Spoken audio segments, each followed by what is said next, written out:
आज हम लोग जानेंगे कि गुडविल क्या है। गुडविल का अर्थ होता है ख्याति। जानेंगे कि ख्याति क्या है। बहुत ही इंपॉर्टेंट चैप्टर है। क्लास 12th में जब बोर्ड का एग्जाम होता है तो इससे काफी क्वेश्चन होते हैं और बड़ा ही आसान चैप्टर है। और आज हम लोग जो जानेंगे बड़ा ही आसानी से हम लोग इसकी परिभाषा, विशेषताएं, गुडविल का प्रकार और गुडविल निकालने का जो विधि है, मेथड है, उस पर हम लोग चर्चा करेंगे। साथ साथ ये भी जानेंगे कि गुडविल क्यों निकाला जाता है, कब कब गुडविल निकाला जाता है। तो इन सभी चीजों पे हम लोग आज चर्चा करेंगे। तो आइए सबसे पहले जानते हैं कि गुडविल क्या है। तो देखिए, गुडविल होता है वो किसी भी व्यवसाय के अच्छे नाम और ग्राहकों से जो अच्छा कांटेक्ट होता है उसके आधार पे इसका निर्माण होता है। तो गुडविल का परिभाषा हम इस प्रकार दे सकते हैं कि गुडविल एक अदृश्य संपत्ति है जो व्यवसाय में होता है परंतु दिखाई नहीं देता है।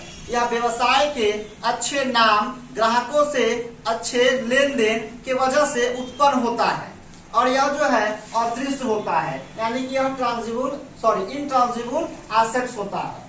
चलिए, उसके बाद परिभाषा हो गया। अब हम विशेषताएं में आते हैं। तो हमने परिभाषा में ही कहा है कि गुडविल एक संपत्ति है जिसे हम लोग खरीद या बेच सकते हैं। तो संपत्ति को जिस प्रकार खरीद बेच सकते हैं उसी प्रकार गुडविल को भी खरीद बेच सकते हैं, क्योंकि गुडविल भी एक संपत्ति है। तो पहला विशेषताएं तो यही हो जाएगा कि गुडविल को अन्य संपत्तियों की तरह खरीदा या बेचा जा सकता है। दूसरा, गुडविल अदृश्य संपत्ति है, यह होता है परंतु दिखाई नहीं देता है। तीसरा, व्यवसाय के समय के साथ यह बढ़ता जाता है।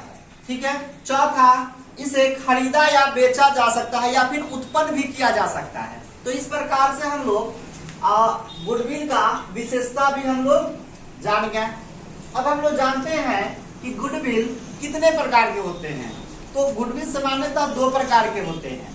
एक गुडविल जो आप उत्पन्न करते हैं, यानी खुद से क्रिएट करते हैं। मतलब हम जब व्यवसाय शुरुआत करते हैं, कोई बिजनेस शुरुआत करते हैं, तो हमारा बिजनेस का जो भी रख रखाव है या ग्राहकों से हमारा जो संबंध है वो बहुत अच्छा हो जाता है और अच्छा हो जाने की वजह से गुडविल बढ़ता जाता है। तो ये हो गया खुद से क्रिएट किया हुआ गुडविल, यानी खुद से उत्पन्न किया गया गुडविल। और एक गुडविल ये होता है जो हम लोग खरीदते हैं। मतलब जब हम लोग व्यवसाय खरीदते हैं तो व्यवसाय के साथ साथ गुडविल की भी राशि हमको देना पड़ता है। अर्थात मान लीजिए कि कोई बहुत बड़ा बिजनेस है और जब हम लोग उसको खरीदते हैं तो ग्राहक ये नहीं देखती है कि उसके मालिक कौन है। ग्राहक ये देखती है कि बस उस दुकान से हमको सामान लेना है। तो वो पहले क्या होता है कि जमा जमाया बिजनेस होता है, यानी कि आप जैसे ही उस बिजनेस को खरीदे वैसे ही आपके सामान बिकने लगता है और आपको प्रॉफिट मिलने लगता है। तो उसके बदले में वो जब अपनी व्यवसाय जब बेचता है तो बदले में वो गुडविल की राशि भी लेती है। तो ये हो गया खरीदा हुआ गुडविल। अब आइए हम लोग कि गुडविल का जो निर्धारण होता है या गुडविल, किसी व्यवसाय में गुडविल क्यों निकाला जाता है या कब कब निकाला जाता है, इसके बारे में हम लोग जानते हैं। तो सामान्य तौर पे हम लोग जानते हैं कि जब किसी भी फर्म में नया पार्टनर आता है, यानी कि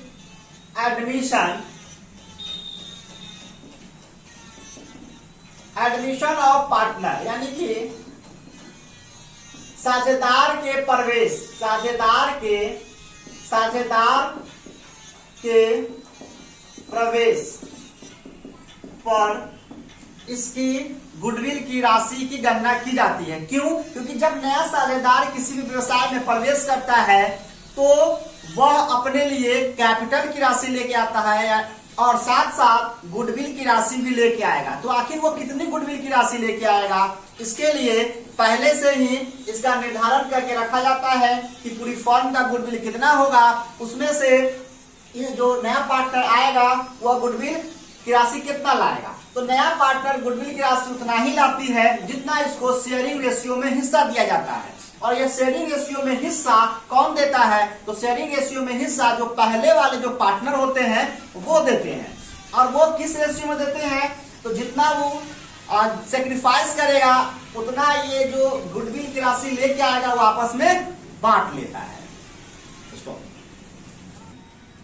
नेक्स्ट है हमारा कि जब किसी पार्टनर का डेथ होता है, साझेदारी संस्था पहले से चल रही है और किसी पार्टनर का डेथ हो जाता है, अर्थात किसी साझेदार की मृत्यु हो जाती है, तो ऐसी दशा में उस साझेदार का सारा हिसाब किताब दिया जाता है, करके उसको उसके जो भी उत्तराधिकारी है उसको दिया जाता है।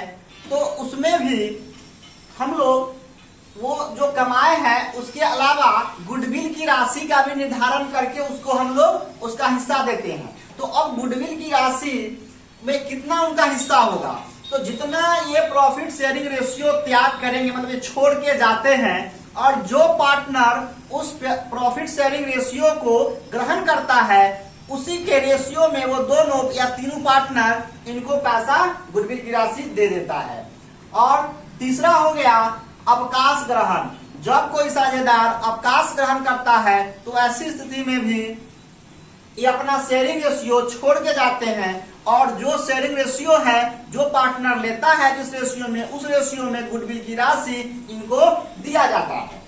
तो ये 3-4 ऐसे परिस्थिति है कि हम लोग इस परिस्थिति में गुडविल की राशि निकालते हैं। या चौथा परिस्थिति हम ये कह सकते हैं कि जब हम अपनी संस्था को पूर्णतः बेचते हैं तो ऐसी स्थिति में भी हम गुडविल की गणना करते हैं, क्योंकि गुडविल की गणना इसलिए किया जाता है कि संस्था को जब हम बेच रहे हैं या व्यवसाय को जब बेच रहे हैं तो अन्य संपत्तियों के अलावा गुडविल की राशि भी हम लोग लेते हैं, क्योंकि 2-4 साल 10 साल 20 साल में वह संस्था वाले ने मेहनत किया और मेहनत के बल पे उस संस्था को ग्रोथ किया। तो ऐसा तो नहीं है कि शुरुआती तौर में वो कंपनी या साझेदारी खूब अच्छी से चला होगा, शुरुआती में घाटा भी लगा होगा, तो धीरे धीरे उसने अच्छे व्यवसाय को संचालन किया अच्छे से, जिसके कारण उसका गुडविल जो है वो बढ़ गया। तो जब वो बेचता है तो ऐसी स्थिति में गुडविल की राशि भी वो लेता है, क्योंकि नया जो भी मालिक होगा उसको खरीदेगा तो वो तो खरीदेगा और तब से ही चलाने की कोई दिक्कत नहीं, वो तो पहले से चल रहा है, तो इसलिए वो गुडविल की राशि लेता है। अब आइए नेक्स्ट हम पढ़ते हैं कि गुडविल निकालना कैसे जाता है। तो गुडविल निकालने का सामान्यतः 3 मेथड है।